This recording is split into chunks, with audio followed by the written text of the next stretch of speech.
Late night taco delivery. Late night taco delivery. Late night taco delivery. Ladies and gentlemen, children of all ages, welcome to Late Night Taco Delivery. Late night taco delivery. Yay. I'm your host, Daniel Gill. And I'm Jonathan Knoll. And we're here to talk about nerd stuff. As always. As always. So, over this rather crowded last week, we did an episode with Dan. We also did one with our new guest host, Eric Prine. He is quite the hoopy frood. You said it, man. You said it. Though I do want to do my own Doctor Who stuff, darn it. My throne has been usurped. Oh, heavens. Heck, if I'm gone, I sincerely hope that you two do the show. Yeah, we can possibly do that. I also have to set up the recording software. Yeah. So what have you been... Go ahead. It's not that hard to set up. Okay. So, what have you been geeking out over, sir? Let's see. I have had kind of a... Well, after finishing up Ready Player One again, because there, I've just been kind of whiling away the time because right after we did Ready Player One, I had Doctor Who, so then I just had no time for anything. And then, in the meantime, it's been, I need a break, so I just listened to Smodcast for the most part. There you go. What about you? Well, I've been reading a lot of good books, and I decided I need a piece of crap. So I read Death Troopers. Oh my. Star Wars meets zombies. Yeah, I remember seeing that on the shelves. It's pretty bad. It's very grotesque, and for some reason Han Solo and Chewbacca are in there for no apparent reason besides the fact that they are part of the Star Wars universe. That's sad. That's really, really sad. Yeah, it basically deals with these two brothers who are riding in a prison barge being transferred, and then a virus gets loose because the prison barge blows two of its thrusters, and they dock with an abandoned Star Destroyer, which is carrying this evil virus that turns any of every dead into zombies. And it's just really dumb. It sounds really dumb. So that was that, and also I've been watching some old Buster Keaton stuff. Ooh, good stuff. That man was amazing. Yes. His sense of timing and just being able to measure is just phenomenal. Because there were so many stunts where he could have died very easily. Oh yeah, there's one where he's jumping off the side of a building, falls. He's actually supposed to catch the other side of the building, but misses. And amazingly enough, because the film was expensive, especially then, they just rolled with it. Yeah. One of my favorite stories I ever heard about Buster Keaton is they were shooting an underwater scene, and Buster was supposed to be doing something under the water, and they had a cameraman in a box with air being pumped in, and Buster got hurt, and everyone panicked and grabbed him and just threw him in a car and drove him to the hospital. Everyone forgot the cameraman. Oh no! I mean, the air was still being pumped in, but he could not get out. He was in there for like 5 or 6 hours before someone went, "Oh, where's the camera, dude?" So he promptly quit after that. I can't imagine why. Yeah. And there is an apocryphal story that Harry Houdini was actually responsible for him being named Buster. Interesting. Basically, when Buster Keaton was a young boy, he and his father and his mother were a vaudeville act, and part of it was his father throwing the kid all over the place.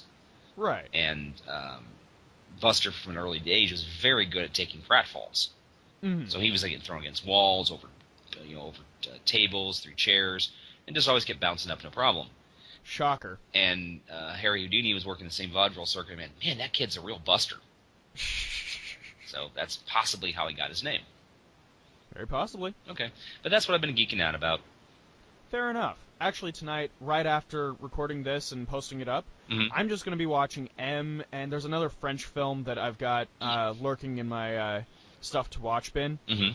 And I'll just be doing laundry and watching those. There you go. You got to let me know what do you think of M. Will do. Because it's one of those, it's due at the library literally tomorrow. Oh. I cannot not watch this movie. Definitely. It's one of my favorites.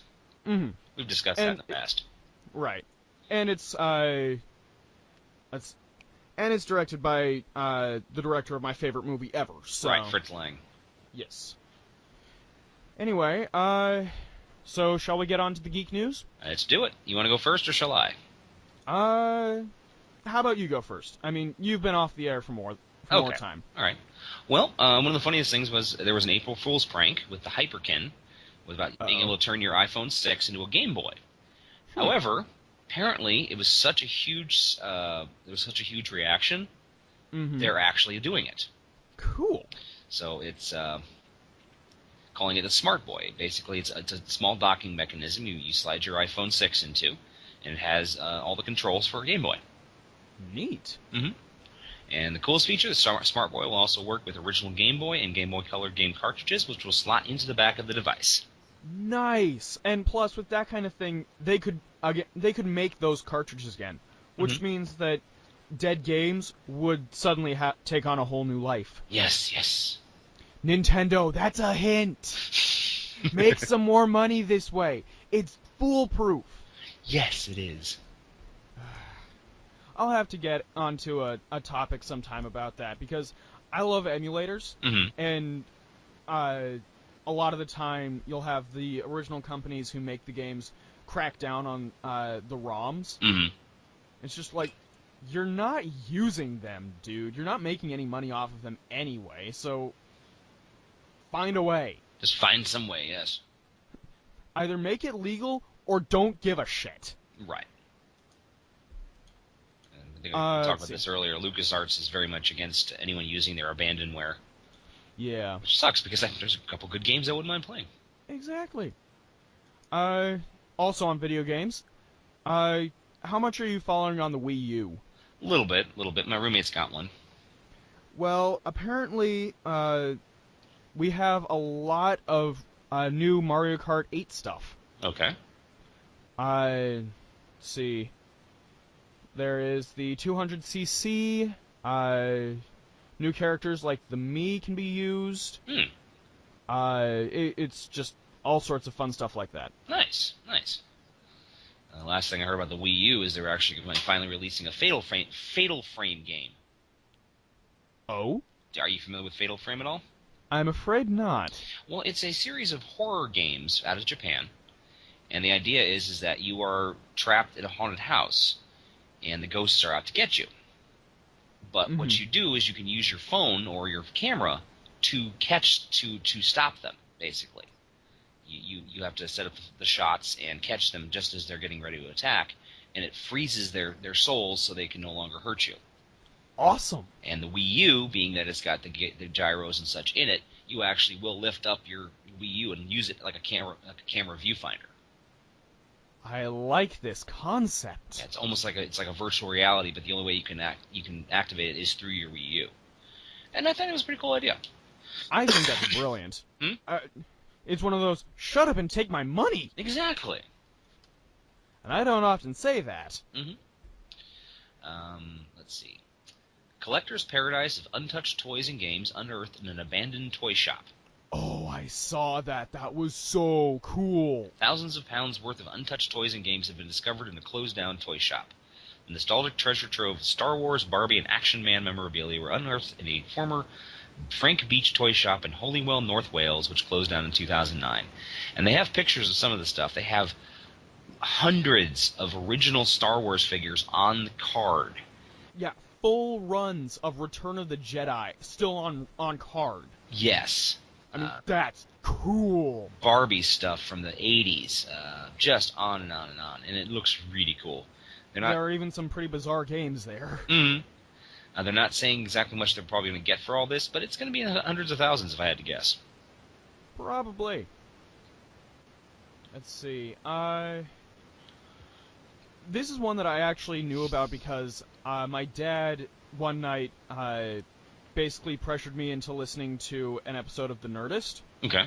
And it was the Sam Raimi episode. Ah, yes. And so this I already knew was happening, but it still bears mentioning. Right. Ash vs. the Evil Dead is coming to Stars this fall. Hail is the king, baby. Oh, yeah. And it brings back Bruce Campbell, and it looks like it's cut and dry continuation of the story. Yep, I've actually got the same article up. It says, in the series set to debut on a date to be determined in the fall, Bruce Campbell reprises his role as the title character Ash, a stock boy, aging Lothario, and chainsaw-handed monster hunter who has spent the last 3 decades avoiding responsibility, maturity, and the terrors of the undead. When a deadite plague threatens to destroy all of humanity, Ash is finally forced to face his demons, personal and literal. Destiny, it turns out, has no plans to release the unlikely hero from its evil grip. And what I think is really cool is it's co-starring with Lucy Lawless, Xena the Warrior Princess. Yeah, I believe we actually mentioned that in an episode before. We did. But it's gonna be 10 episodes, and it will be shooting in New Zealand. Mm-hmm. Sam Raimi will be directing the pilot, which he co-wrote with his brother Ivan Raimi.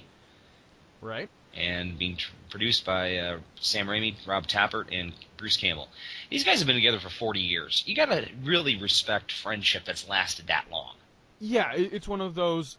You hear these stories in Hollywood where it's... And none of this would have happened if these people hadn't met, like George Lucas and Gary Kurtz, or Kevin Smith and Scott Mosier. Mm-hmm. Or, heck, you and me. Right. And it makes me very happy that these guys are still out there kicking butt. Exactly. I remember my old girlfriend, all of her friends wanted her to watch Army of Darkness because they called it the male training film. Because this is how a male should act. Oh, Christ. It's like, yeah, hail to the king, baby. Give me some sugar. You said you loved me. Yeah, but you got real ugly.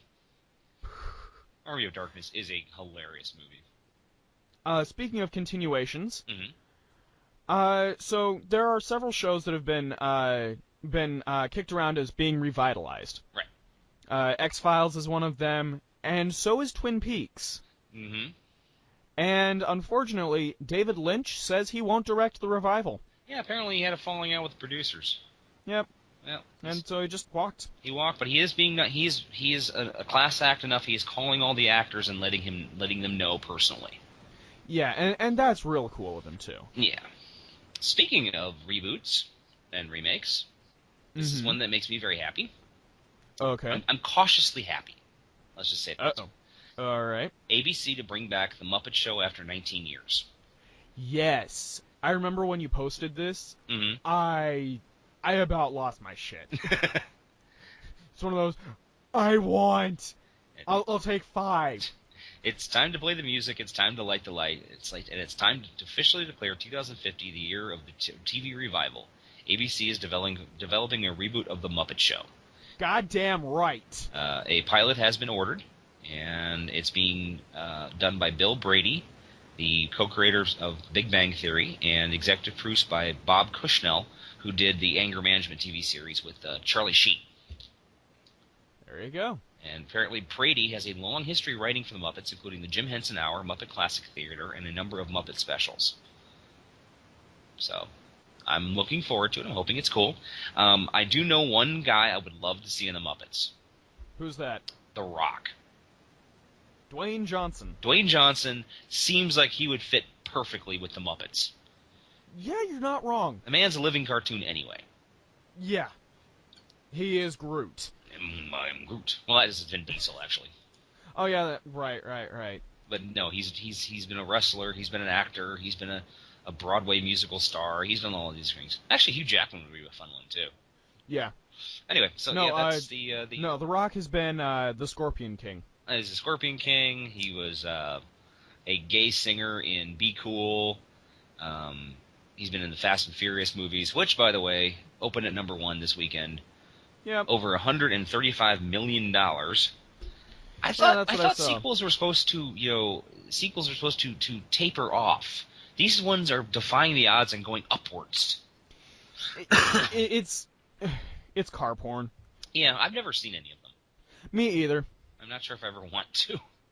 It's one of those, sure, I can spend 2 hours watching hot girls and nice-looking cars, or I can spend a couple hours watching something else. Watching something that's, entertaining and educational. Yeah, like on late nights when we don't have anything else to do, my dad and I will watch MASH. It's on Netflix. Okay, that's a good show. So, yeah. Okay. Speaking of remakes, by the way, Mm-hmm. did you hear that they're remaking Poltergeist? Yes, actually, I did. I watched the trailer. Mm-hmm. I don't know how I feel about this. Yeah, I don't know either. Because the first one is such a perfect horror film. And it Yeah. pretty much uses nothing but practical effects. But it looks like they're doing it almost like a shot-for-shot remake. I mean, they're hinting at having the whole scene where the guy tears his own face off, and the place is built on a burial ground. Mm-hmm. Now, they have changed out the psychic from the little short midget Zelda Rubinstein to an Irish priest. Don't ask me, I don't know. You know what? In this case, it's one of those, you know what? If they're doing it as a shot-for-shot remake, Mm-hmm. it kind of becomes a play by then. Which, essentially, is what movies are. Yeah. So, yeah. Food for thought. Yep, exactly. I'm willing to give it a shot. Yep. Let's see. Well, speaking of what you and Eric were talking about the last episode, Doctor Who has been renewed for until at least 2020. Wow. Yep. Shocker. Mm-hmm. To celebrate the 10th anniversary of its new run on television. A decade and 4 Doctors later, executive producer Stephen Moffat says that fans can expect the Doctor's adventures to continue for at least another 5 years. Cool. Just don't regenerate him anymore, okay? Just let it be Peter Capaldi? Yes, because they should have let him die before now. Yeah. Sorry to say this, fans, but Well, bone up on your literature. You know, the Gallifreyans gave him an extra run of regeneration. They gave him an extra 13. They gave him an extra 13. I want to see Rupert Grint as the Doctor. Oh God. He'd be young. He's young. He's a good actor, and finally, the Doctor would be Ginger. I can respect that. Mm-hmm. I mean, if you listen to my previous things about this, I say he should just discover all the secrets of regeneration and just be able to change his face at will. That'd be kind of cool. That's one thing I did notice that they did a little bit. I unfortunately have not seen the entire Peter Capaldi run yet. Yeah, me either. But when he first regenerated, he was making noises about Pompeii, because Peter Capaldi was also in the fires of Pompeii. Yes. But they never really explain what he's talking about. And I'm hoping that will come up later in the series. That'd be pretty neat. And explained. Or maybe it already has. I just haven't seen the episodes. I'll have to marathon them sometime. Let's see. Also, in kind of that vein of, it's still going. Trust me. We have a sneak peek at George R.R. Martin's new Winds of Winter. Yes, finally he's going to finish book 6. Yep. I remember you telling me that it was in an effort to finish the story before the show catches up with it. Right, it's already going to catch up, but at least he can hopefully finish it relatively soon. Yeah. Because he has been, slacking. Yeah, he's just kind of been sitting on it. Yeah. He's been sitting on his giant throne of money. And dead bodies. And dead bodies, yes. In a word, castles. Okay. This one made me laugh. Oh? Machete kills again. Oh my god. In space. Oh my god! Danny Trejo and Robert Rodriguez are working together once again in a third feature film in the series, Machete Kills Again, in space. And the thing is actually it was a fake trailer that preceded Machete Kills and features Trejo wielding a machete that lights up like a lightsaber. Oh, God. Yes, it looks awful. Now, I was actually kind of surprised because the last Machete movie cost $20 million to make and only made $15 million in the box office, but apparently DVD and Blu-ray sales were enough to offset the cost, and they figured, what the hell, why not? The problem is, the way I look at Machete is the same, Danny Trejo is the same age as my dad. Yeah. And my dad is disabled. I can't see this man continuing on much longer. I mean, he's got maybe another couple years left in him before he's like 75 years old going, I'm too old for this crap. Machete with a walker that has machetes! Exactly. And a walker with a Gatling gun attached. Though, as an aside, Danny Trejo has just opened up his own restaurant. Cool. It's in California. I think it's in Los Angeles, and it's called Trejo's Tacos. Nice. And apparently, it's just like a really cool little, takeout taco place. Which, with the name of our show, yeah. I give him mad respect. Oh yeah. Well, I don't know. Maybe sometime we should actually record this from a taco place. Oh God, go to Taco Bell or something. Go to Taco Bell, El Zarape, somewhere like that. Yeah, we do have some really good Mexican places here in town. Mm-hmm. Okay. Here's one for the anime crowd. Okay. A live-action Attack on Titan series is on the way. Now, there is already the movies coming out. That's a fact. Mm-hmm. But this is a TV show that features the characters from the movies. You see, the movies do not actually have the characters from the original story. It's kind of like Star Trek, where it all takes place in the same world, but it's just over there in a different part of the world. Okay. In a different part of the universe. So, all right. Cool stuff. Nothing wrong with that.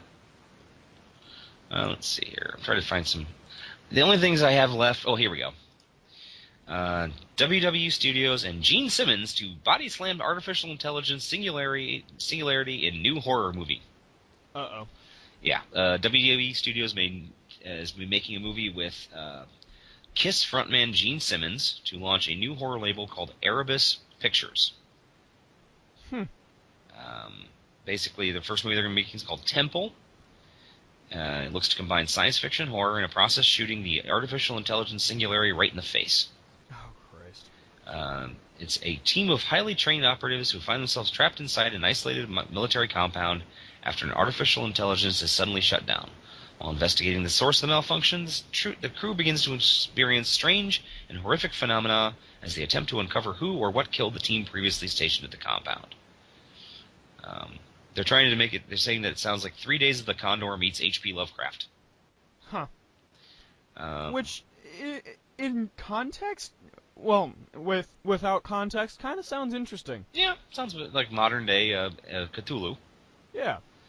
No casting has been announced yet, but knowing that it's being against WWE Studios, they're probably going to cast one of their wrestlers. Yeah. Daniel Bryan, John Cena, Booker T, something like that. Something like that. Yeah. WonderCon 2015 has come. And gone. Yeah. And going to be moving. Really? Yep, it's originally in Anaheim, but apparently there's a lot of work being done in the Anaheim Convention Center next year, so they're moving it to Los Angeles for a year. Cool. But I've been to that convention center. Really cool place. Nice. Okay. I've never been to WonderCon. I almost went to the one in Orlando for back when I lived in Florida, but that was during my dark days, so I never actually got around to it. Yeah, I've never been to WonderCon either. I have been to Star Wars Celebration 4, though. And that was held at the Los Angeles Convention Center. Gotcha. So, big convention all dedicated to Star Wars. It was awesome. Oh yeah. Heck, there was a room dedicated to the R2D2 builders. Yeah. And it was a bunch of guys who have built functioning R2D2s and a plethora of other droids from the series, and even some that aren't from the series. Oh, wow. Tom Servo was one of them. Nice. It was so cool. I've got a picture of me holding a Tom Servo somewhere. There's a guy, scratch built his own Tom Servo, and I'm like, I must hold this. And it had, it could do the puppetry and everything. I'm like, yay. Nice. Let's see, I have 5 more. Okay, well, I've only got 2 things that should not be, and then the sad story I was telling you about. Okay. But I will say one thing. Happy 78th birthday to Billy D. Williams. Happy 70th birthday. He is well-known. He's been a well-known actor for many, many years, and, obviously best known for his Lando Calrissian. And there still hasn't been any news on him being in the next Star Wars movie. Yeah. But I wouldn't be surprised if he made a cameo. It'd be cool. I mean, he has gone on record saying he has got a lot of disabilities these days, so he doesn't do a lot of acting. Yeah. It's like he was on Dancing with the Stars, and he had to quit. He had to quit before he had a chance to even get voted out, because he's like, yeah, this is hurting me too much. Ouch. Truly, you belong with us among the stars, among the clouds. 45. Speaking of old people who have trouble moving, Okay. well, especially considering she's dead, Ooh. Lucille Ball fans want frightening statue of her removed from her hometown. I saw that thing. It is pretty terrifying. Yeah. That thing is gonna steal my soul. It's just a damn good thing it's looking the other direction in this picture. Because, Jesus Christ! It is pretty awful. Oh my god. Let's see. We have Avengers Age of Ultron 3D glasses revealed. They are themed for each of the characters. Hawkeye has gotten the shaft on this one. Unfortunately. Aw. And, yeah, but you have your luck of the draw on Ultron, Iron Man, Vision, Captain America, Hulk, Thor, and Black Widow. Nice. Hulk So- smash! So there you go. I always thought it'd be funny to have, like, Hulk, it'd be like one of those funny things, it's like, you can reset his brain by playing, like, Brahms. You know, Hulk smash, and someone comes out of the boombox and starts playing, you know, Brahms' lullaby. It's like, I honestly would like to see what it would be like if the Hulk was really, really stoned. oh God. Like, he's starting to play Beatles records backwards to see if it affects anything. And Wow. Turn me on, dead man. So deep.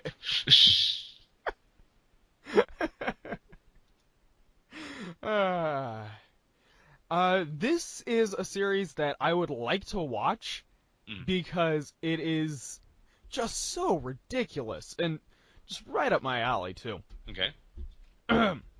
You know who Lizzie Borden is, right? Right. Lizzie Borden took an axe, gave her mother 40 whacks when she saw what she had done, and she gave her father 41. Yep. They're making a series out of that. I don't know how they can. I don't know either, but the Lizzie Borden Chronicles is playful, wicked brain candy. Okay. Apparently. It has Christina Ricci as the titular character. Mm-hmm. And, yeah, Lizzie's body count gets pretty high, says Vice President of Lifetime. And She's a serious serial. She's a real serial killer now. Okay. Yeah. It's like the female Hannibal. Here's one for everybody, and definitely a shout out. Okay. Jason Mewes has and his wife, Jordan Monsanto, have brought into this world their first child. They had crotch spawn, as Kevin Smith would so artfully say it. Oh, I'm sure. Yes, they welcome, and that's a really cool thing for Jason and Jordan. I'm very happy for them. Yeah, me too.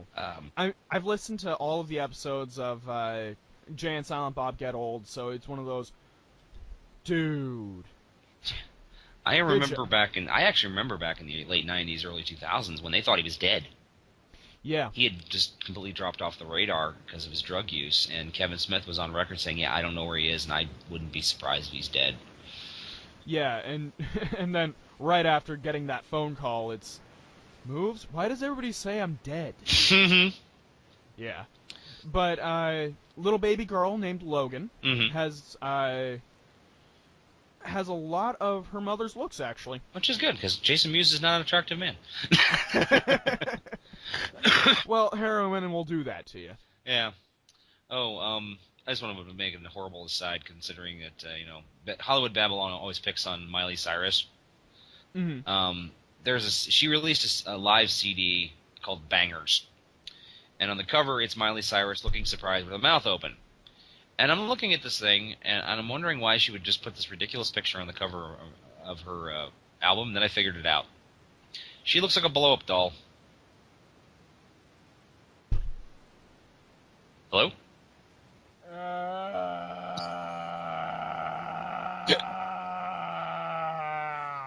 She does. She looks like a blow-up doll you buy at Spencer's. Well, Well, now that I've gotten that demon purged. I was like, is everything okay? Annie, are you okay? Are you okay, Annie?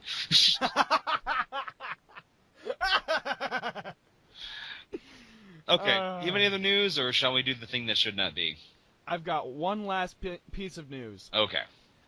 So, Bruce Timm and team have been doing these direct-to-video movies of several DC stories. They did Batman Year One and Dark Knight Returns. They did Justice League: Throne of Atlantis. I think they did Trinity War recently. Son of Batman. You know, all sorts of stuff. Okay. Heck, they even did All-Star Superman as a movie. Nice. And they're making another one. Okay. Obviously. And it's Gods and Monsters, and it features huge changes to the Trinity. From what I'm seeing, Superman has a beard, Batman's got no cape and has red goggles, and it looks like they're going with the Artemis Wonder Woman. Okay. So there you go. It looks like it, I think I saw a trailer for it. It actually looks kind of interesting. I'm a little confused, but you know, I'll let it play out and see how it works out. Yep. Before I start going rah rah rah rah rah. Okay, I have two things that should not be. Go for it. And this is becoming a goddamn staple on the show. We need to start doing like the little interstitial music segments from Hollywood Babylon. Yeah. Or our own versions of those. Disney sets live-action Winnie the Pooh film. Oh, fuck. The latest example of the studio repurposing properties it controls, it is also the second time they brought in a cutting-edge independent filmmaker to shape the vision. Disney has hired Alex Ross Perry, the writer-director of the Sundance indie Listen Up Philip. The focus will be Christopher Robin as an adult, which brings him back to A.A. Milne's famous bear in the 100-Acre Wood. Okay. This is the second part. This comes after the studio set David Lowery to co-wrote and direct a remake of Pete's Dragon. Well, I have a theory about how Hollywood just remakes the wrong movies. Mm-hmm. I feel like Hollywood should remake failures, because at least failures have the potential to be something better. Because a lot of the time it's stories are poorly executed. Yeah, but still, it's just like, god damn it. You know, well, first off, I'm kind of surprised they haven't announced live-action version of Little Mermaid yet. Yeah, Lord knows they're doing everything else. Yeah. But damn it, I want my big-budget version of Great Mouse Detective. I will keep arguing for this. I know. All right, you got any? There, Dan. Yeah. Do you have any shit that should not be this week? No, I really don't pay attention to that. Okay, I have the saddest story you're gonna hear all week. Oh shit! It's called the 52 Hertz whale. It's a whale. It's a blue whale. They say it's an individual whale of unidentified species, who apparently has a vocal problem. His call goes at 52 hertz. Okay. Other whales can't hear him. Ouch. Blue whale has a 10 to 39 hertz, and the fin whale has a 20 hertz. It's literally no other whale knows he exists, and he's been out there since the 80s trying to find a mate. Oh my god, that is depressing. It has been described as the world's loneliest whale. Ouch. The sonic signature of a whale, albeit of a hold on. At 52 hertz is just higher than the lowest note on a tuba. So they have. There's actually a rescue. A recording? There's recordings, and there are also recue attempts to find this poor whale. Ouch. See if there's anything they can do to help him. Maybe give him surgery or. A feature-length documentary is due to release sometime in the year called 52, The Search for the Loneliest Whale. It was funded through Kickstarter, and it was actually helped supplied by Leonardo DiCaprio. Nice. And they really kind of wanted to find a mate, you know? You see, you mentioned that, and automatically my brain clicked into what songs relate to this. So then automatically my mind goes to Mr. Magoo's Christmas Carol. I'm all alone in the world.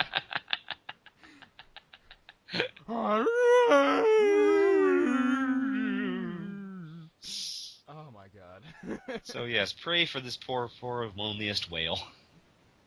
Dear Jeebus, I know you recently got resurrected, so I hear you're a lich now. That's awesome. But can you please help this whale? Seriously? Come on, man. Do me a solid. Yeah. No, I whenever I think of the resurrection, I mean, I went to church. I am Christian, but I'm not like a huge believer in the Bible. I believe it is. We can have a discussion about this later. But basically, I believe the Bible is a very interesting book, very messy, lots of good stuff and lots of bad stuff. Mm-hmm. But there is a Gary Larson, the creator of Far Side. I love the Far Side. Has published a couple of the doodles he's done that he knew he could never get published. in the newspapers, and one of them is Jesus waking up, making coffee, going, "Man, I feel like I've been dead for 3 days." Oh God! Oh, that is beautiful. Mm-hmm. And he's like, "Yep, that never was going to get published." Yeah. Oh man. Speaking of horrible things I have seen lately, I found something with Bill Watterson and Burke Breathitt. Now, Berkeley Breathitt did Bloom County back in the 80s, and Bill Watterson obviously did Calvin and Hobbes. I have a soft spot for Calvin and Hobbes. They are some of the dirtiest motherfuckers you've ever heard of. Oh, yeah. I saw a picture of Bill the Cat and Opus riding Blondie around naked. And embarrassingly, Berkeley Breathitt has put this up on various websites, and it was actually drawn by both of them. It was basically one person would draw one thing, the other person would draw the other, and it just kept going back and forth until they ended up with this. They are twisted. They are so twisted.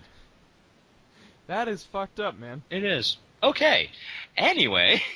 Right. Well, shall we begin the show? Yeah, it's about that time where we get to the reason why we get together every week. To talk about nerd stuff, and last time we planned all this out was right after the Sword, Sorcery, and Soreness episode. Right. Which is episode 15, I think? Something like that. Yeah. And we decided to do Ready Player One instead, but right after that, Dan asked me, "Well, we've done that episode. Now what?" Yeah. I said, "Fuck it, let's do Batman." Yes, because everyone loves Batman. And so, because we are doing Batman, we must begin the meeting with a brief prayer of thanks to our Savior. Our Batman, who art in Gotham, hallowed be thy name. Okay. Right. Don't sue us. Oh, Kevin Smith, don't sue us. Even if you know who we are.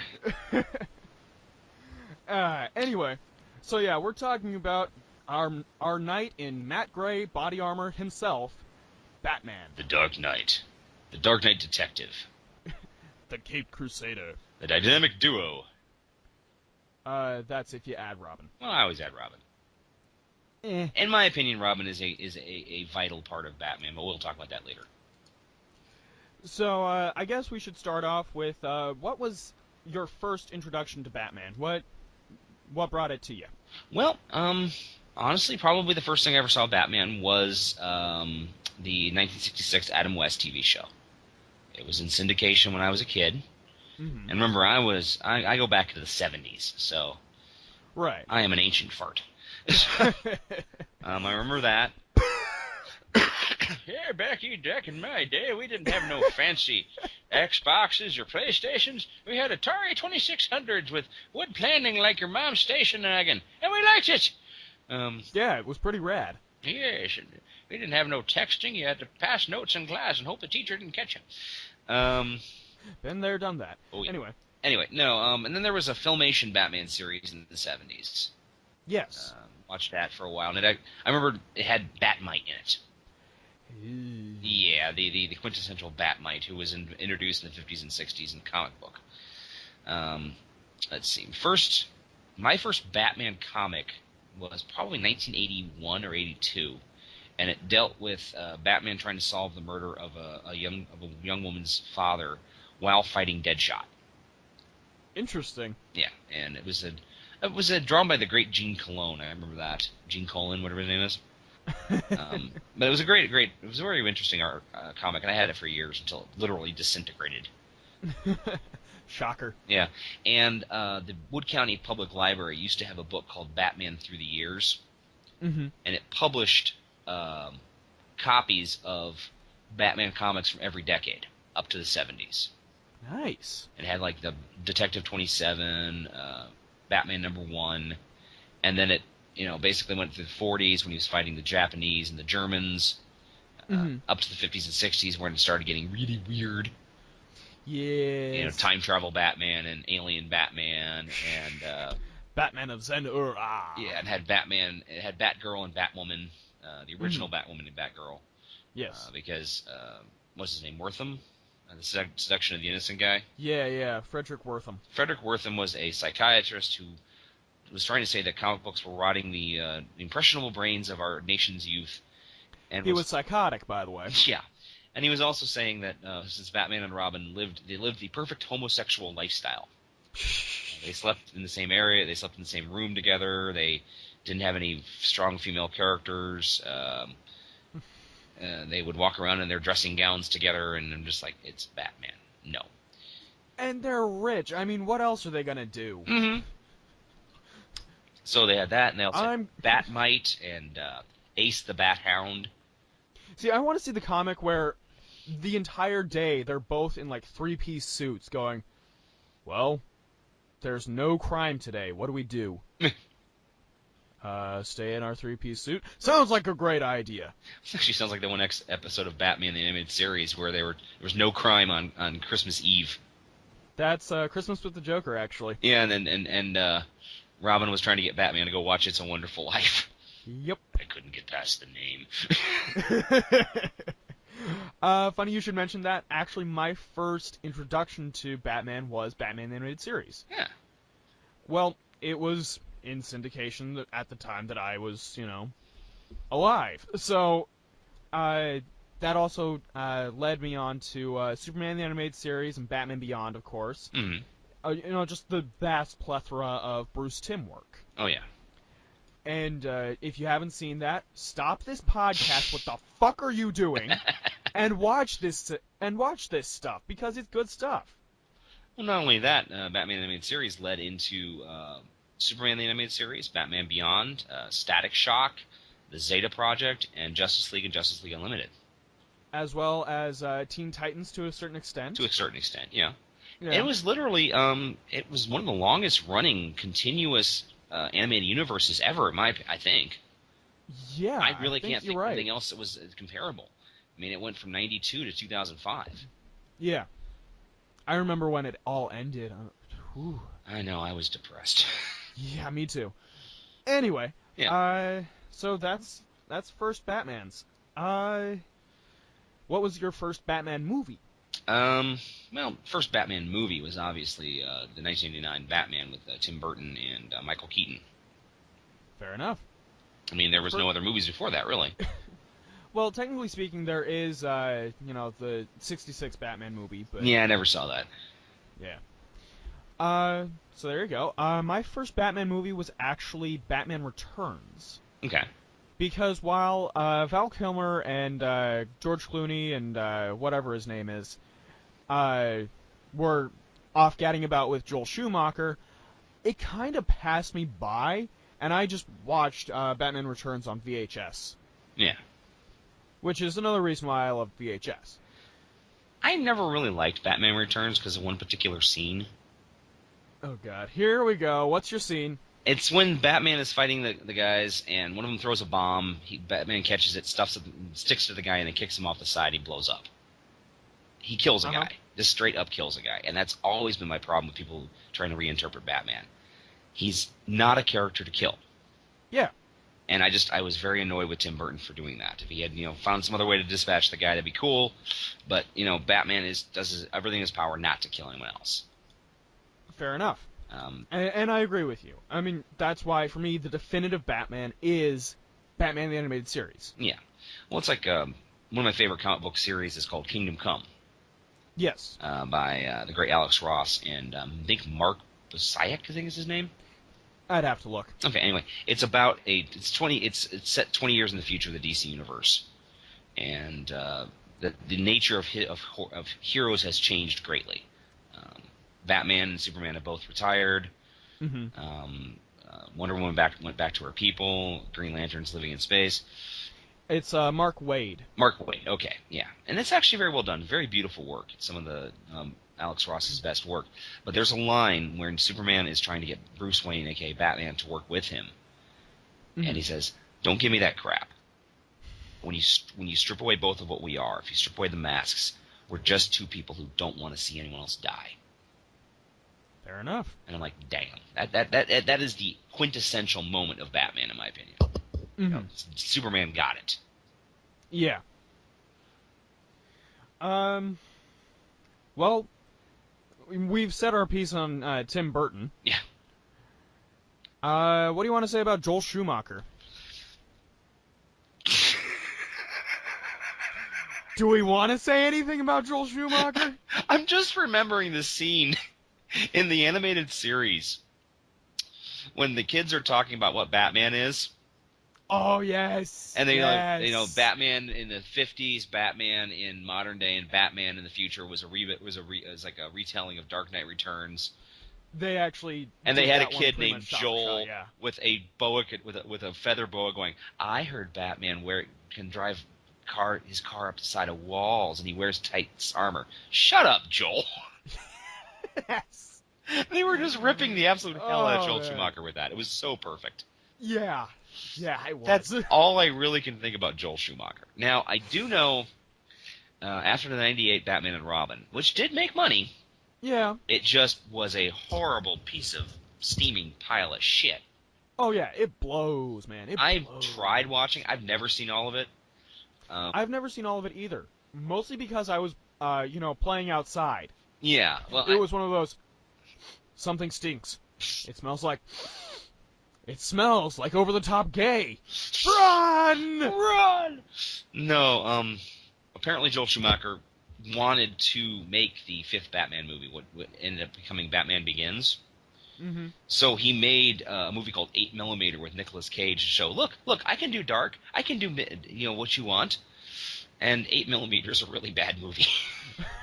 I'll see if I can find it. It stars Nicolas Cage as a private investigator, and he's investigating a possible snuff movie, a snuff film, and it's Nicolas Cage being Nicolas Cage, and just all this stupid stuff is happening in the film, and I'm like, I'm very glad Joel Schumacher didn't get another shot at the Batman movies. Oh yeah.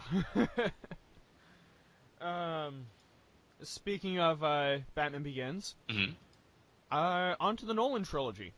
Okay, I liked Batman Begins. I liked Batman Begins, too. Thought it was well done. I thought it was well acted. The character, really, I liked how he developed out. I loved the character of Lucius Fox.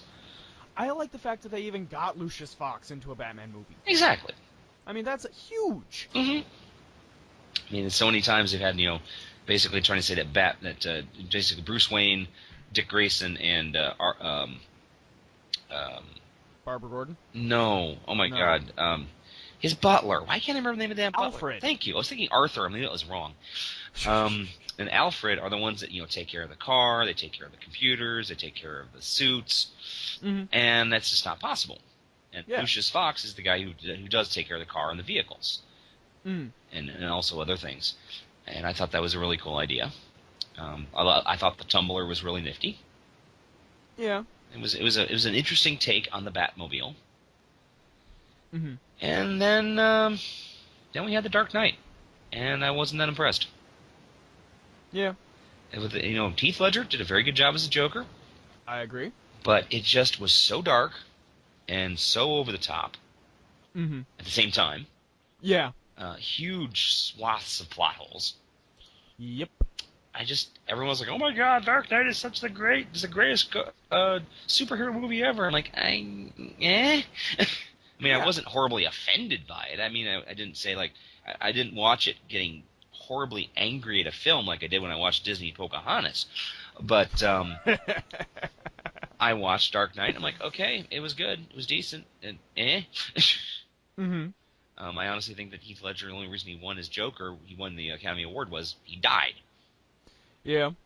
And I think there were other deserving people who should have won that year. But beyond that, I thought Two-Face could have been a much bigger character. Oh my god, yes. I was honestly expecting when they did The Dark Knight Rises for him to be the bad guy. Because when he dies, he quote-unquote dies at the end of Dark Knight, he fell 12 feet. Big fucking whoop. Yeah. I fully expected him to come back, because it's a comic book movie. I mean, yeah, it's one of those situations of, he fell 12 feet. What, onto a spike? Yeah. Onto gravel? I mean, yeah, that's gonna hurt, but you're gonna survive it. Break his kneecaps or something, but yeah. Yeah. But yeah. No, basically, in my opinion, the best representation of Batman of all time is the animated series. Agreed. Kevin Conroy is the voice of Batman, in my opinion. Absolutely. I watched right from the beginning. I mean, basically back in '92 when they first started showing it. It was shown on our local Fox station in the afternoons. And I was in college at the time. But I was able to, I was out of class by that point, so I'd run home back to my apartment and I'd load it up because it was one of the few channels I got without cable. And I remember watching, the adventure, Batman versus the Red Claw, and yes, and it was actually the first time I ever saw Harley Quinn before she was even Harley. Yep. The Joker's Favor, which is a great episode. I love that episode. It's got great music too. No, to those who haven't seen it, basically a very schlubby little dude cuts off Joker in traffic and yells at him, and then discovers it's the Joker. And the Joker, being the Joker, decides to mess with the guy. Yep. And steals the guy's identity, or steals his license. And even the guy tries to change his name and change where he lives, the Joker keeps track of him, and then forces him into doing something that would end up killing Commissioner Gordon and a whole bunch of other policemen. And there was a female sidekick, wasn't named, blonde, voiced by Arlene Sorkin. Actually, at that point there wasn't any indication of hair color or anything like that. I thought she was blonde. She is blonde, but in that episode, there's no taking off of the coxcomb. No, she wasn't even dressed. She wasn't wearing a hat. She had no Harley Quinn outfit at all. Oh yeah. That's right. She disguised herself as a police officer in the middle of the episode. Right. But she was just a blonde, and then apparently Bruce Timm Paul Dini thought it was such a cool character, and Arlene Sorkin did such a great voice that they created Harley Quinn around her. Yep. And that was how they invented it. And we all know that Kevin Smith's a huge Harley Quinn fan because he named his own damn child Harley Quinn. Actually, that was his wife's doing. Really? Yeah. I thought it was Kevin Smith. No, listen to the first episode of Fat Man on Batman. Actually, everybody listened to Fat Man on Batman. But, the idea, was, she was pregnant, said, let me read one of these comic books that you like so much. And so, he handed her Mad Love. Which is a great comic, by the way. One of the best, standalone Harley Quinn stories ever. It's also her first foray into comics. Yeah. Anyway, she takes it into the bath with her, reads it, comes out of the bath and says, Harley Quinn, that's a good name for a kid. Huh. And, so there you go. The Nice. naming of Harley Quinn. Smith. All right. Well, I do want to cover a little bit about the creation of Batman. Actually, can I first say my piece about, the Dark Knight trilogy? Okay, Because you kind of steamrolled over that. I'm sorry. That is not Batman! It is not!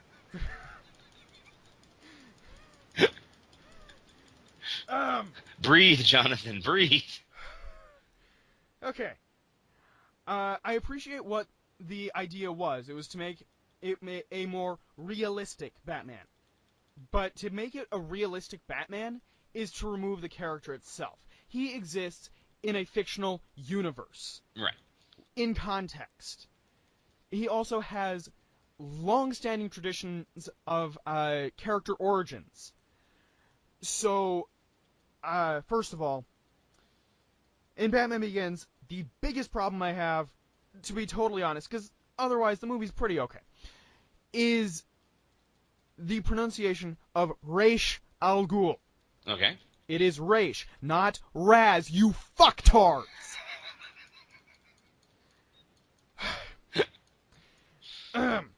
Let's see. I thought the use of Scarecrow was interesting. He actually shows up in all 3 movies. Really? Yeah, if you look closely enough, he's Scarecrow in all 3. Well, I knew he was in The Dark Knight Rises. I mean, he was in The Dark Knight, but I know he was in The Dark Knight Rises. Yeah, did you see Dark Knight Rises? Not yet. I just, like I said, when I see a movie and I'm not that impressed by it, I don't really rush out to see the sequel. Well, I saw the first movie, I wasn't terribly impressed, and then the next 2 came out, and I'm like, damn, okay. And so then, in preparation for this episode, I watched both of them back to back.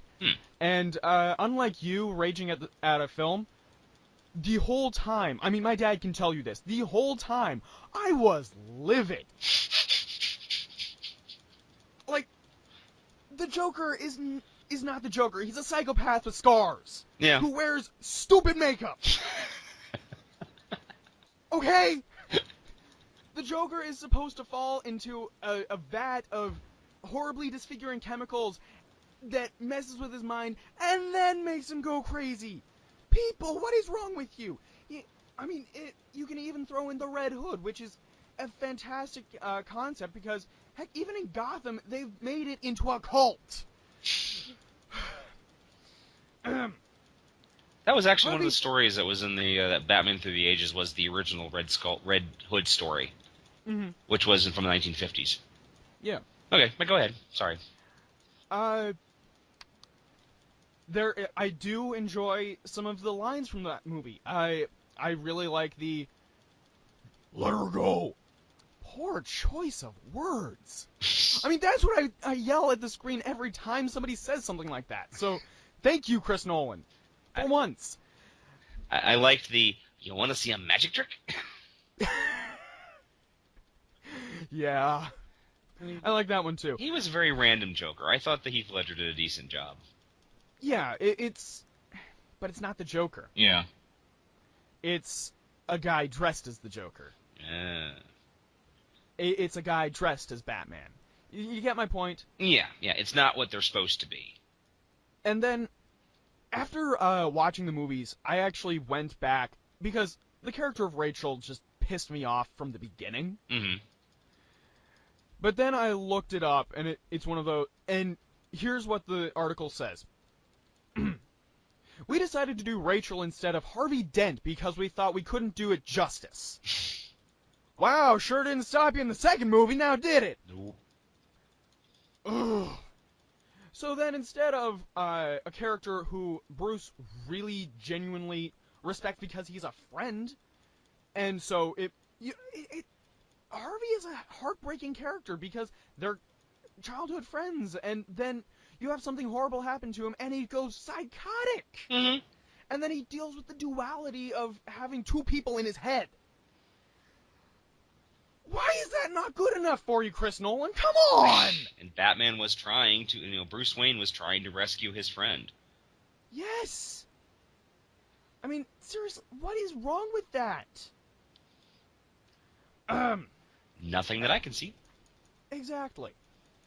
Well, it's sort of like, I think we discussed this before. One of my favorite Batman movies is called Sub-Zero. Yes. It's a Batman animated series episode. Came out the same time as Batman and Robin came out, and it dealt with Mr. Freeze. Mm-hmm. And I remember watching with some friends, and basically the idea is that Mr. Freeze's wife is finally dying. She's coming out of the suspended animation, and she's dying, and she needs a new liver. The problem is she's AB negative. Yes. Incredibly rare blood type. Incredibly rare blood type. And Barbara Gordon, a.k.a. Batgirl, has AB negative blood.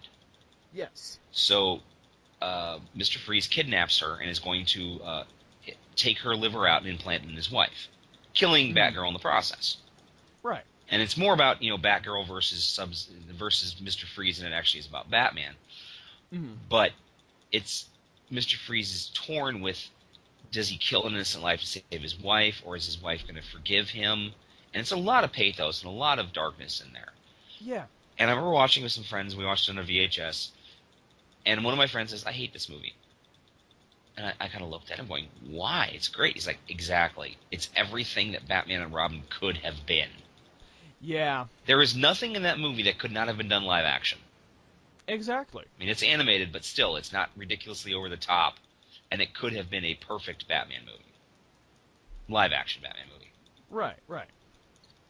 So, as we've said before on this podcast, that the animated series got Batman right.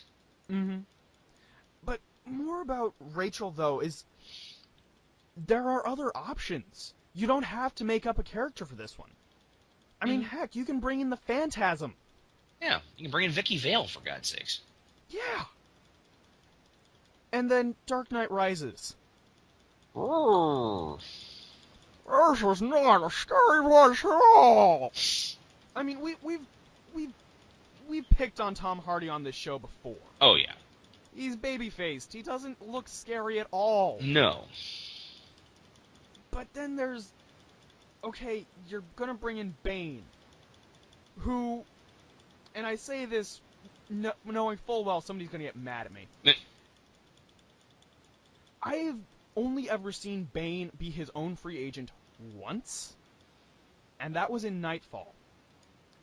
Beyond that, he's some other guy's bitch. Yeah, yeah. Basically, he hires himself out. Yeah, he's a mercenary, and that's what the character needs to be.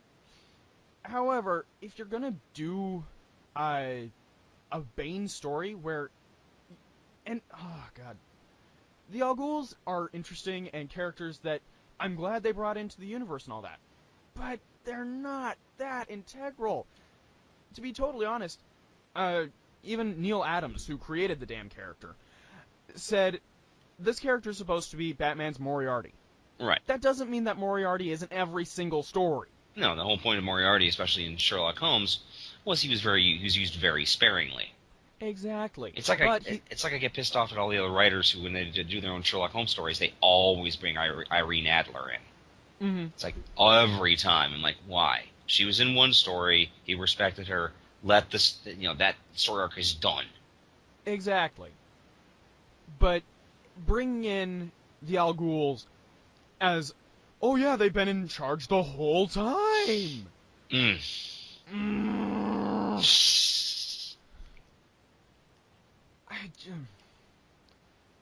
Catwoman was fine. She was fine. Anne Hathaway, you did good. You're the only good thing about this movie! Aww. So, Rachel dies in the previous movie, right? Right. Right. That is... Here is why... this is not Batman. Okay? So he takes 8 years of absence. And just becomes a recluse. Bruce Wayne does. But it's all because his childhood friend died. Okay? That's going to affect somebody. But this is Batman. He watched Jason Todd get blown up.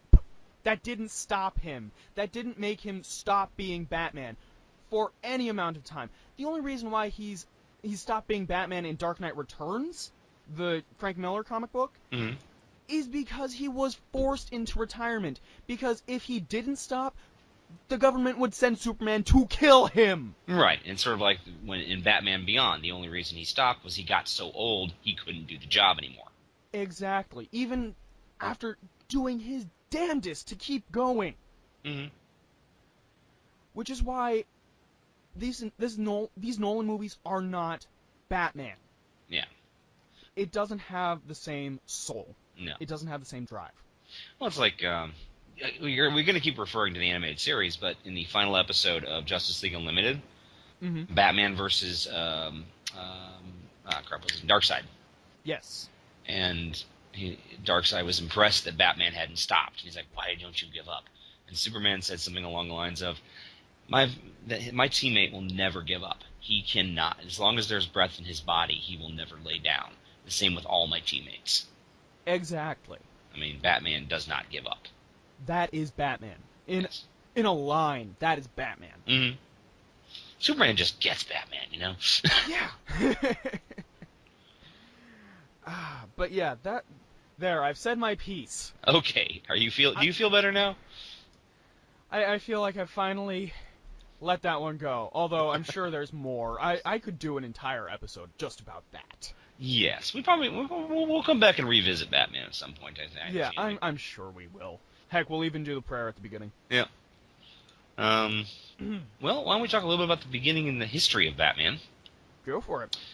Created in 1939. May 1939, Detective Comics number 27. Mm-hmm. Which I've read. Same here.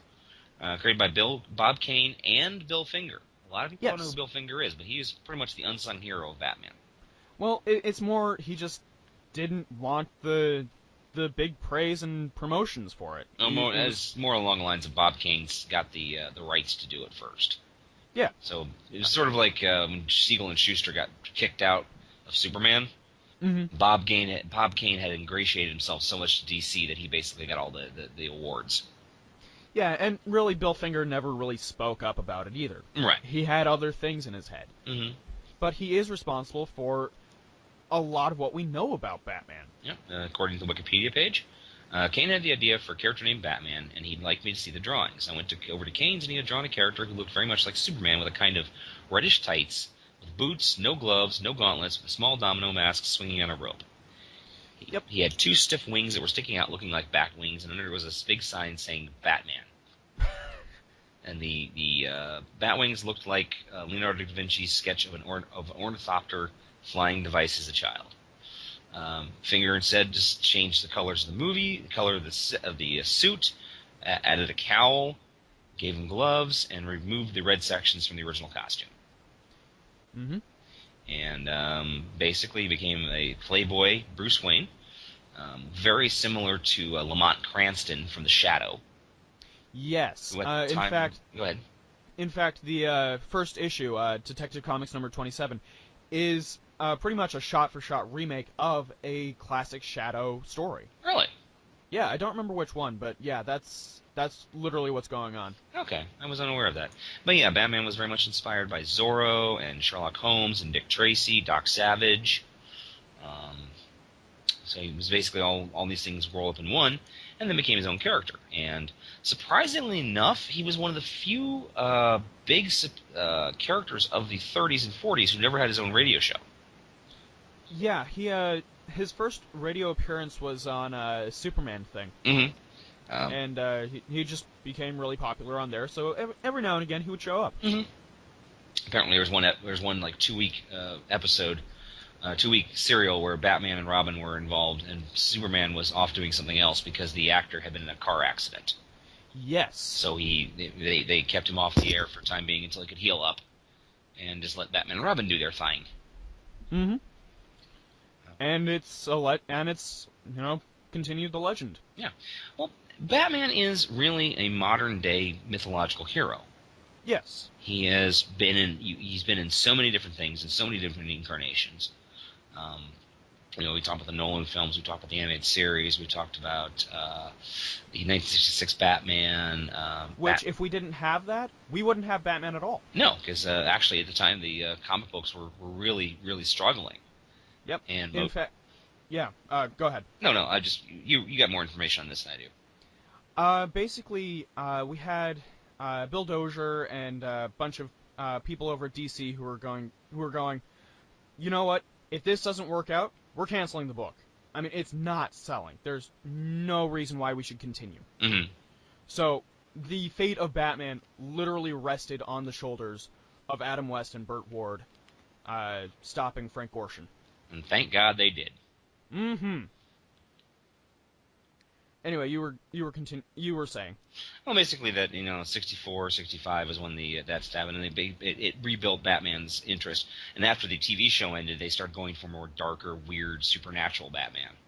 Yes. That was when Neil Adams and Denny O'Neil were doing it, and did some really, really cool stuff. Absolutely. And then in the 80s was time of I think it's almost like a DC Comics renaissance. Yes. It started off with Crisis on Infinite Earths. Well, that was the reason why that happened was Crisis on Infinite Earths is basically, we're starting from scratch. Yeah. What the problem was there were so many alternate universes and alternate stories that it was getting confusing, and DC finally decided to basically compress it all down into one universe. Yep, and kind of like what Marvel just did recently. Yeah, for the first time. Yeah. So I guess Reed Richards no longer fought in World War II. I guess. Yeah. But no, basically what DC did is they gave three of the top creators in the comic books free reign to do what they wanted with the characters. They gave John Byrne Superman. Mm-hmm. They gave George Perez Wonder Woman. Yes. And they gave Frank Miller Batman. Mm-hmm. And out of the three, the best remembered is obviously Frank Miller. Because he did both Batman Year One with the great artist David Mazzucchelli, I think is his name. Something like that. Mazzucchelli. And he also did the Batman The Dark Knight Returns, which is an alternate universe future of what Batman has become. It's supposed to be the Omega story of Batman. Right. This is the ending. And unfortunately, this was still during the time before Frank Miller lost his goddamn mind. Yes. The artist on Batman Year One was David Mazzucchelli. Mazzucchelli, yeah. Mazzucchelli, yeah. Yeah, and that's actually, I prefer that to Dark Knight Returns.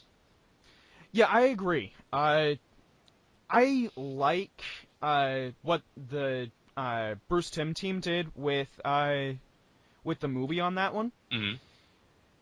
Act 3 is horrendous. With the Joker? Yeah. Now, and I haven't seen the movie yet. Did they talk about what Joker's doing? Is he's trying to set off the bombs and kill, hundreds of thousands of people? Sorry, which one what? The Joker's trying to blow up a number of people in Gotham, like with the Joker gas. Yeah. And those creepy little dolls. Yeah, in the movie though, I feel it made more sense. Okay. Not long after watching the movie, I actually borrowed the actual graphic novel from the library. Mm-hmm. And compared contrast, it makes a lot more sense in the movies. Okay. I wouldn't mind checking that out. I highly, highly recommend it. Okay. Let's see. Basically, you can't talk about Batman without talking about Robin. Yep. You're not a huge fan of Robin. I understand that. Well, I can understand the point of Robin, but it's kind of the first crack in the story for me. For me, it's more along the lines of Batman saw someone that was suffering like he did. Yes. He brought, Dick Grayson in because he'd lost his parents to a horrible assassination. The Flying Graysons were killed by a mafia boss. Yep. And he did set the tone for all the different kid sidekicks of the future. Mm-hmm. But at the same time, Batman can and has been a very dark, grim character over the years. Yeah, which is why the idea of adding Robin is kind of the first crack in the story for me. Okay. What do you mean by crack? It's not necessarily a crack. It's more an anachronism. Okay. Like, here you have a character who dresses up in pixie boots and a scaly Speedo. Ostrich the Boy Target. Yeah. I'm sorry. The first thing that popped in my head was the old Tiny Toons cartoon. But I felt that he gave Batman a much-needed lighter side. Yes. Actually, there's a movie out there also by the Tim team. I like that. The Tim team. Tim team. Yeah, anyway, it's called Justice League New Frontiers. And it explores that era of comics, right after World War II, and basically where all the heroes have gone. I have seen that, and I've also read the original comic. It's really well done. Yeah. And so, there's a scene in the Batcave where Superman sees Robin for the first time and is just like, "So you're adding a kid to the mix? I need to lighten my image." Yeah. There you go. That's all you need to know.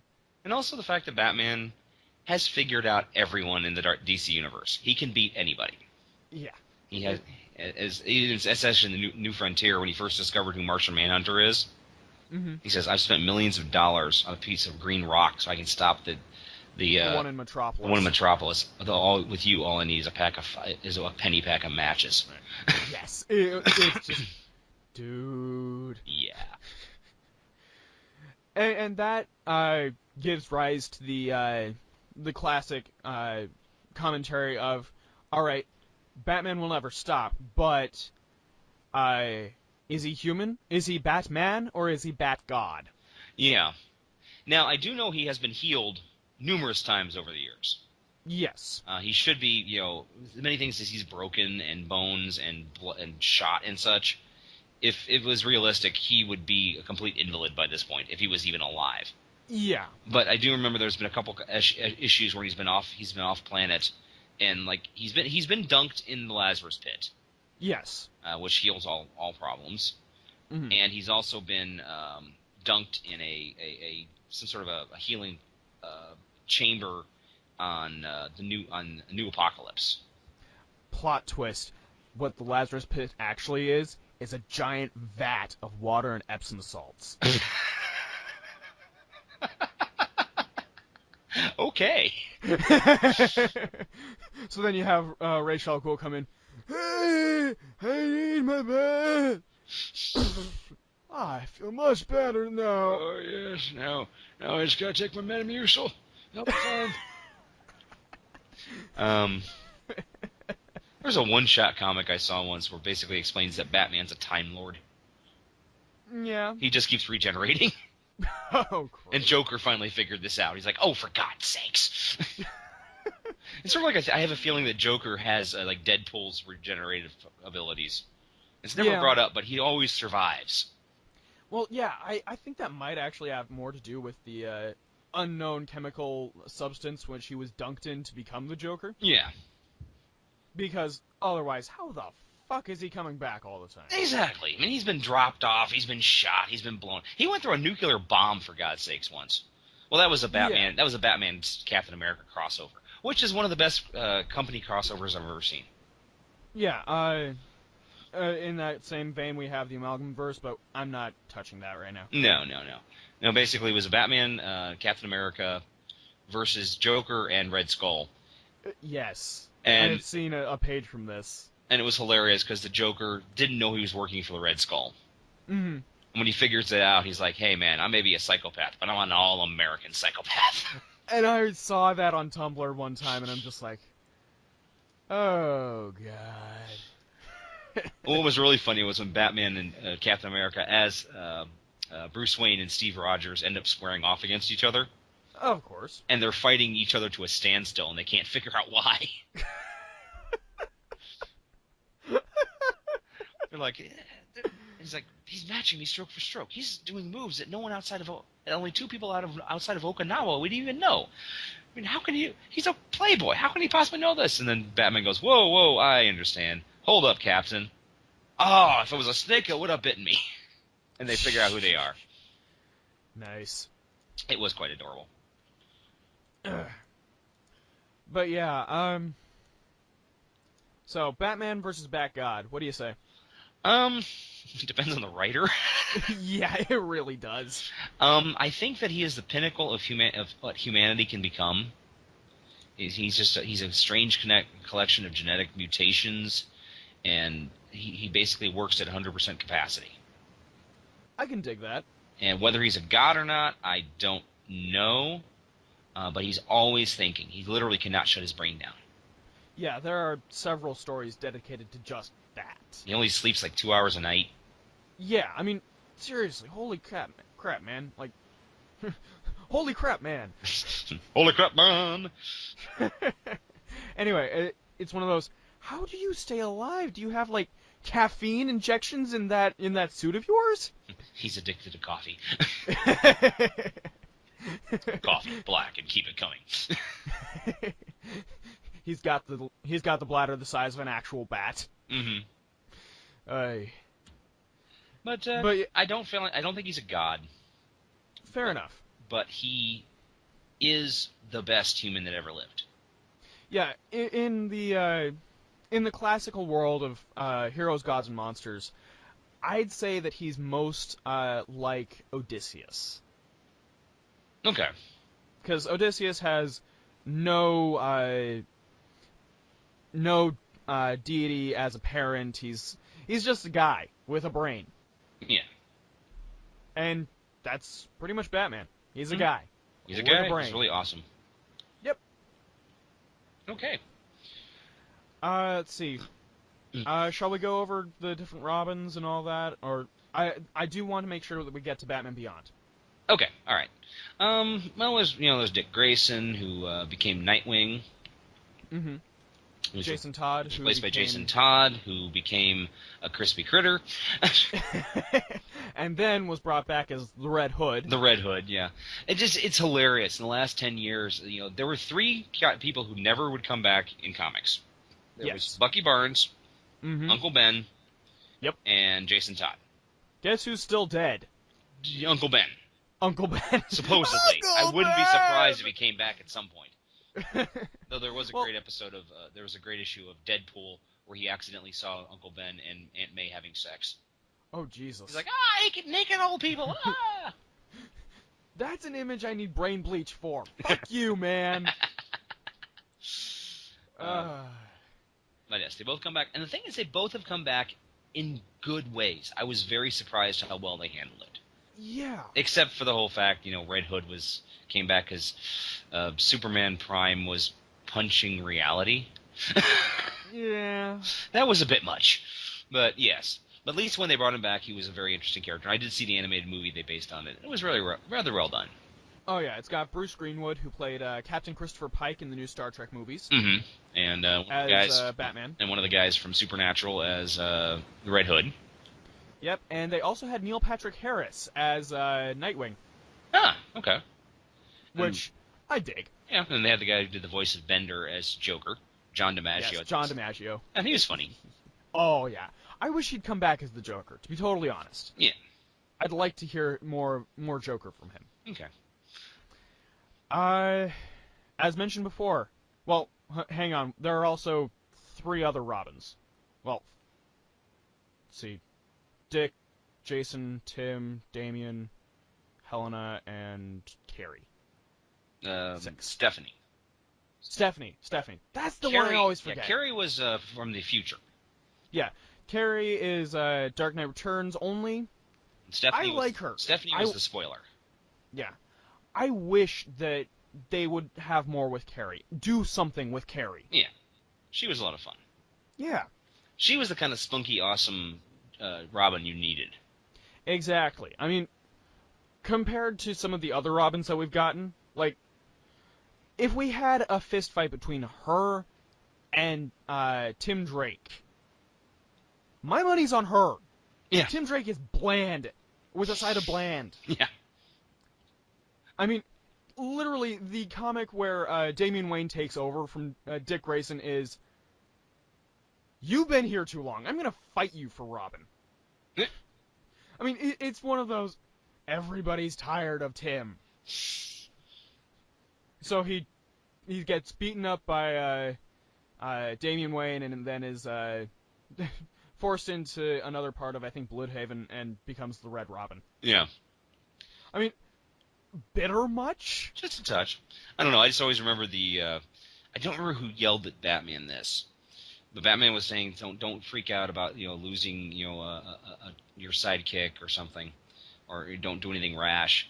And the person screamed at you, "I am not taking child rearing tips from a guy who's gone through 6 Robins." Oh, that is beautiful. Yeah. Oh, everyone else in the hospital room is going, "Ooh, snap!" Snap in a Z formation. Yeah. Which, of course, then reminds me of a text from Superheroes that's between Batman and Green Arrow, where Ollie is coming into Gotham and says, "Hey, maybe I can teach some archery to your current Robin." And Batman's just like, "Yeah, I'll pass. Last time you taught anybody archery, they ended up being a junkie." Which is just one of those low blow. Ouch. I don't remember what Ollie says on that matter, but yeah. Dude. We'll talk about Green Arrow sometime, and we'll have to do an episode about women in fridges, or at least talk about it, because as much as I like Green Arrow longbow hunters had one of the most deliberate women in fridges trope I've ever seen. Yeah. And it was awful. I mean, Black Canary was just fucked up. Yeah. Anyway, so, let's get to Batman Beyond. Yes. Which, when I first heard about it, I thought it was the dumbest idea ever. I was just a very little kid when it happened. Mm. So for me, it was, is it regular Batman or Batman Beyond? Is it regular Batman or Batman Beyond? Because they would show it in they would show the Timverse in hour chunks. Mm-hmm. Where you'd have your toss-up between Batman Beyond, Batman the Animated Series, or Superman the Animated Series. Mm. And so, or at least that's how it was over on the West Coast. Anyway, it was, and so I would have long nights up with my parents where it was, which one did we get? Which one did we get? Which one did we get? Mm. Because Batman was cool in Batman Beyond. He was. What do you mean? Are you talking about Bruce Wayne or the Batman Beyond? The suit itself. Okay. In this case. All right. I really didn't pay attention to the characters as much. I was like 3. Okay. Yeah. It was a cool flying suit and did all this neat stuff. Yeah. And it did some really interesting stuff. I was really impressed with how well they brought it together. Yeah. I mean, it didn't seem like a Deus Ex Machina. No. Ever. No. Basically, it was Bruce Wayne is a bitter old man with his dog. Mm-hmm. Nice dog. Not really. I love that line. But for those who haven't seen it, basically it's set about, I'd say 20, 30 years, about 30, 40 years in the future, actually. Relative to where we get to in Batman the Animated Series, it's actually set 50 years. Oh, 50 years. Okay. Yes. And Batman is getting older. He's built himself a power suit to be able to still fight crime. And he reaches a point where he can't do it, and he actually has to pull a gun on a criminal to get him to stop. Yeah. At that moment, Batman has broken his own rules, and he quits. And he puts the suit behind bars. And then about 5 or 6 years later, a kid named Terry McGinnis discovers Bruce Wayne. Yep. And discovers the suit and steals it. Mm-hmm. And goes and fights against some bad guys who had killed his father. Mm-hmm. And Bruce Wayne, instead of chastising him and tells him he's an asshole and don't ever do this again, decides to start training him as a new Batman. A plot ripped directly from Ant-Man. A plot that Ant-Man directly ripped from. I'm not sure. Yeah. There is an Ant-Man corollary here. Right. Anyway. Right. So, and it dealt with Terry McGinnis being a teenager and having to deal with teenager stuff. Meanwhile, being Batman. And his own family, and so on and so forth. And then a couple different characters from the old days did show up. Talia from animated series showed up. Yep. Bane showed up. Kind of, yes. Mr. Freeze showed up. Mr. Freeze definitely showed up. References were made to Catwoman, of course. Mm-hmm. And let me tell you about Selina Kyle. Yes. Oh, that's just a good ending for an episode, because it's like you don't have to say everything about it because it's already been said before. Basically, why go over that exposition? Terry McGinnis falls in love with a criminal, really thinking he can save her, and she still stays bad. Yep, she's a member of the Royal Flush Gang. Right. She's 10. Well, that's the character's name, 10. She actually is physically 10, because that would be weird. No, but then it had a good story arc, and then they had the Batman Return of the Joker. Such a good movie. Oh, yeah. And I've seen both versions. Yeah. Just as an aside, originally when it was first released, they had to make some heavy cuts because it was violent as fuck. Oh, yeah.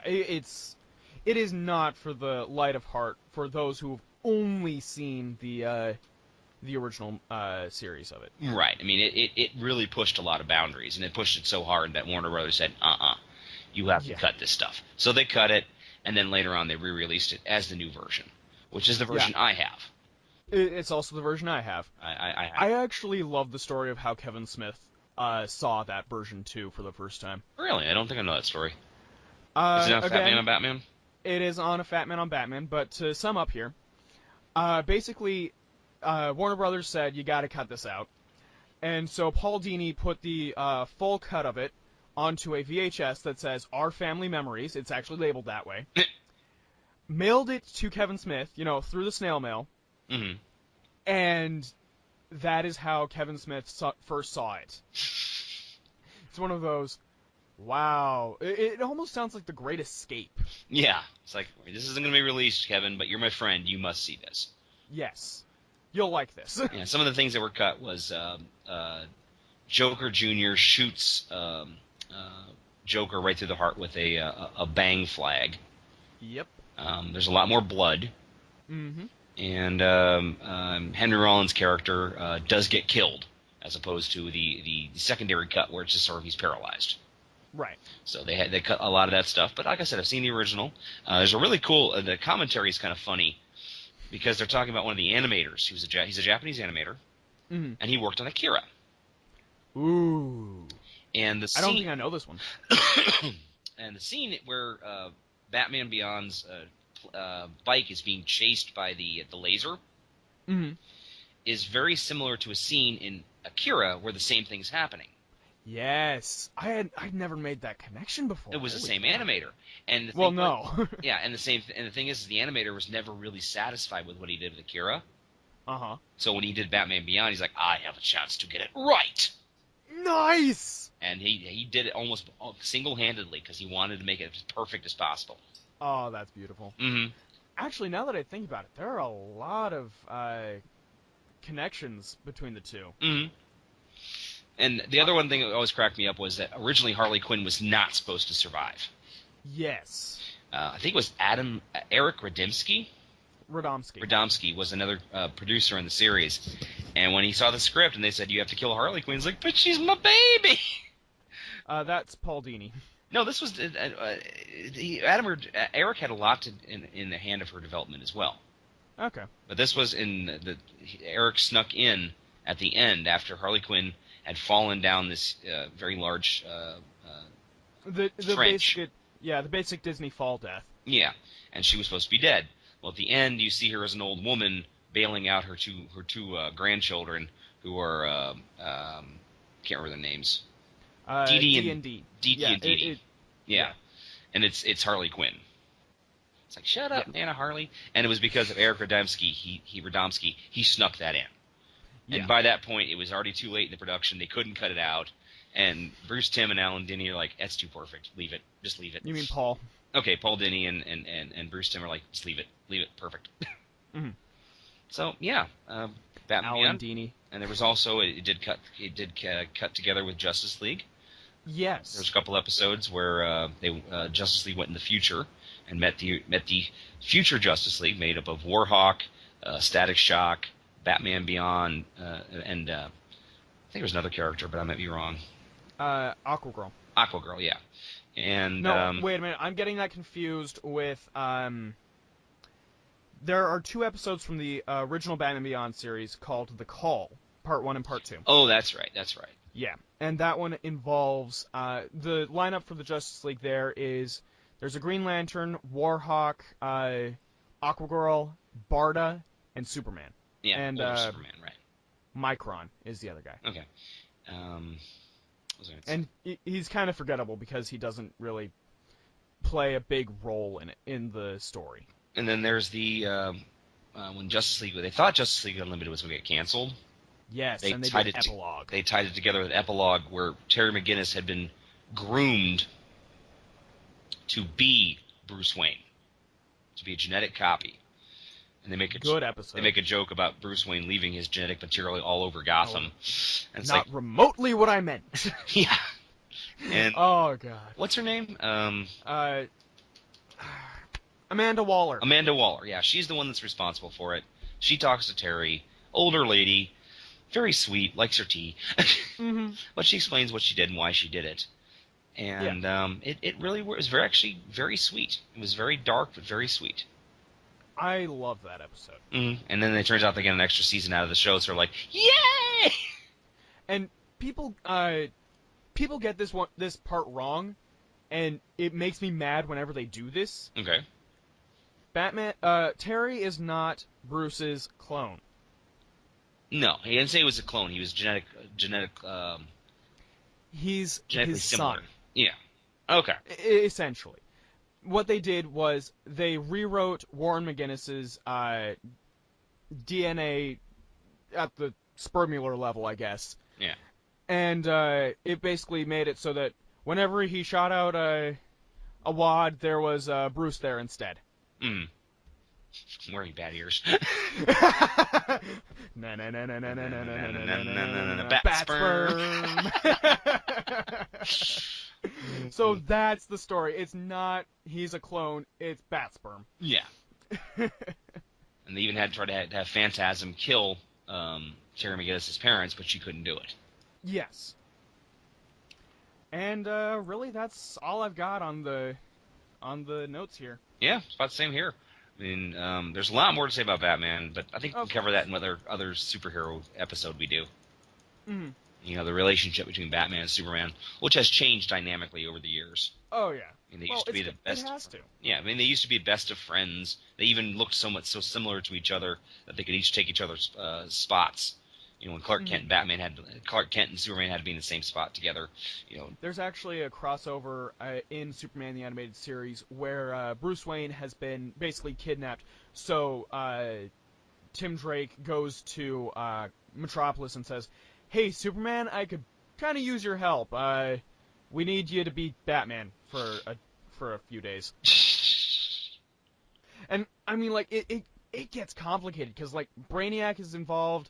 And Dick and Barbara are off searching for Ra's al Ghul to see if he knows where Batman is, and it's a really well done episode. I'd have to find the title for you. But yeah, check it out. Excellent, I'll check that out. I've got the entire. I have pretty much the entire DC animated universe on my computer. Mm-hmm. I got them from various sources. Of course. Of course. But yeah, I've tried watching. I've been trying to watch them all, and man, there's hundreds of hours of shit to get through. Oh yeah, I'd actually like to do a segment on Walrus Cast at some point where it's commentary tracks for pretty much every episode, or even do a supercut kind of thing with kind of in the same way that Diamanda Hagen did with Doctor Who. Okay. All right, that's a possibility. All right. Anyway. Anyway, that's, I think, all we can say at this point on Batman. Mm-hmm. Which means it's time for our last bit of the night. Which is, Thou Shalt Not. Thou Shalt Not. For this week, we actually came up with a couple of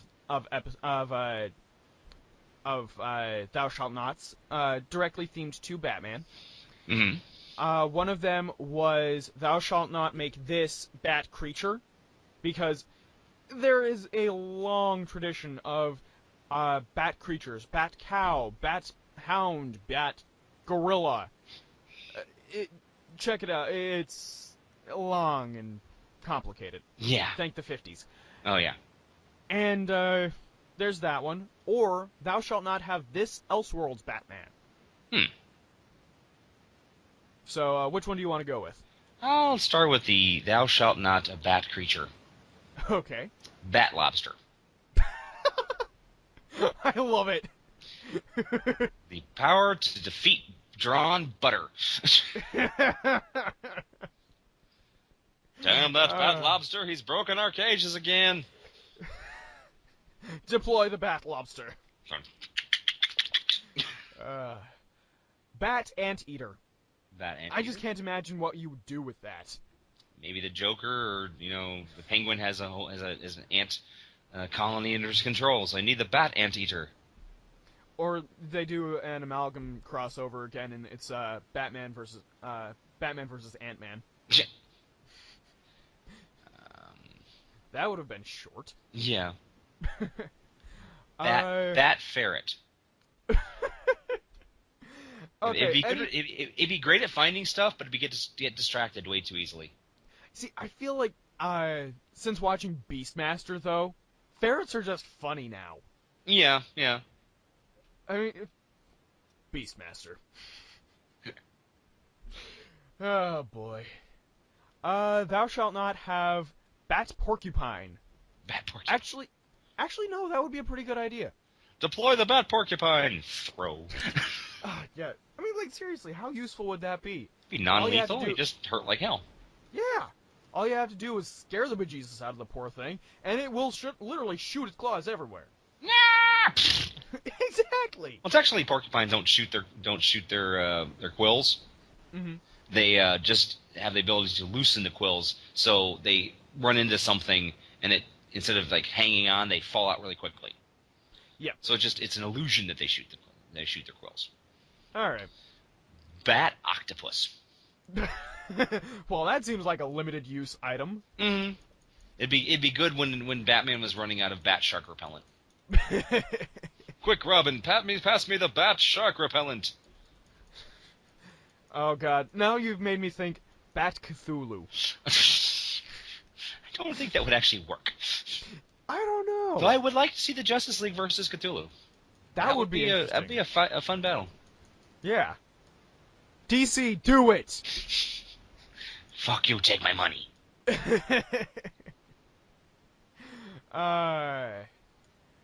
And how about we do both tonight? Okay. Both Thou Shalt Nots. Thou Shalt Not have... okay, so in this case, Elseworlds Batman include alternative Batmans. Batmans that are not what we usually get. Right. Like, Thou Shalt Not have Stripper Batman. I wouldn't mind seeing that. No, yeah. He's a good-looking dude, you know? Yeah. It wouldn't be bad. But Bat janitor. Protect Gotham's pipes. That's Bat Plumber. Bat plumber. Yeah, Bat plumber. Thou shalt not have Bat Tick. Bat tick. As in, you know, yeah, there you go. That tick. Yeah. Not the... We already have Deflator Mouse. We don't need another Batman. Yeah. It's Deflator Mouse. Deflator Mouse. It is German. See. Though he's portrayed as a Spanish guy, which always cracked me up. Yeah. Although, if you watch the animated series of The Tick, which is hilarious, by the way. Oh, yeah. He's just a guy. A mad midnight bomber who bombs madly at midnight. Come, Deflator Mouse. Together we can make the Ottoman Empire. I love that episode. Oh, yeah. The one time you might actually get to see Deflator Mouse laid. Let's see. Thou shalt not... Proctologist. Oh, God. Plumbing the depths of your colon. Oh! In search of justice.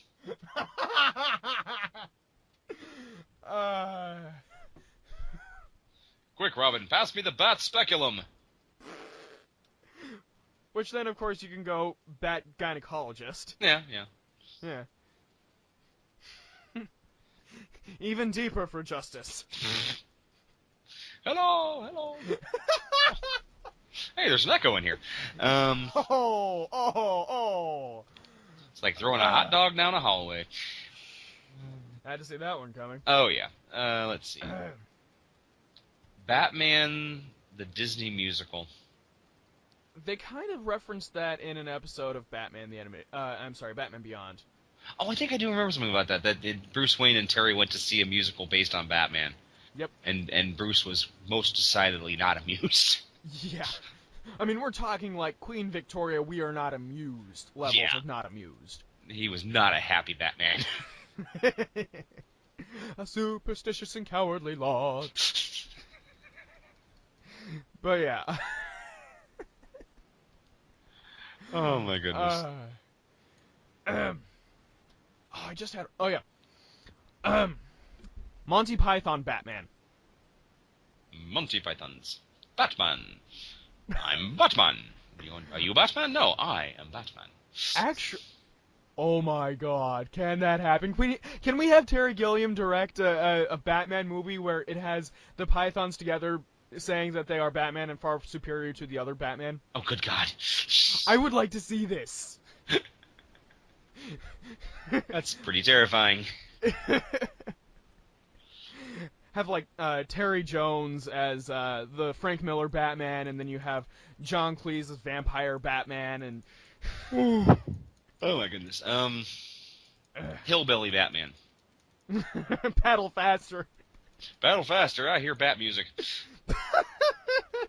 No, I'm just thinking of Batman living on a mountain, brewing moonshine, fighting the revenuers for his friends. But he never uses a shotgun because that would be unsavory. He against the code of the Batman. He got the name because he was when he was a kid, he was climbing around an Appalachian field and he fell through a cave and found a big pile of bat guano, and he never got rid of the nickname Batman. I like it. 50 Shades of Batman. Yeah. Oh God! It had to be said. I had the vision of Robin in bat cuffs. Okay. Oh boy. Oh, Catwoman. Yeah, there we go. Single Kyle. Much nicer. Frank Miller. Horse. Okay, just to reference that, guys. There was a comic strip where Frank Miller got kidnapped and was told that all he had to do was write a character who was not a prostitute or a nun, and he would be allowed to go. And unfortunately, Frank Miller's lost his damn mind, so he just started screaming, "Horse, horse, horse, horse, horse!" Which, if you look at anything Frank Miller has done, most of his characters are either nuns or prostitutes. Exactly. Hey. Well, I think that about wraps it up for this bat time. Thank God. So, for all of you out there, if you want to participate in Thou Shalt Not, this week we have 2 of them. So, tonight's episode is episode 17.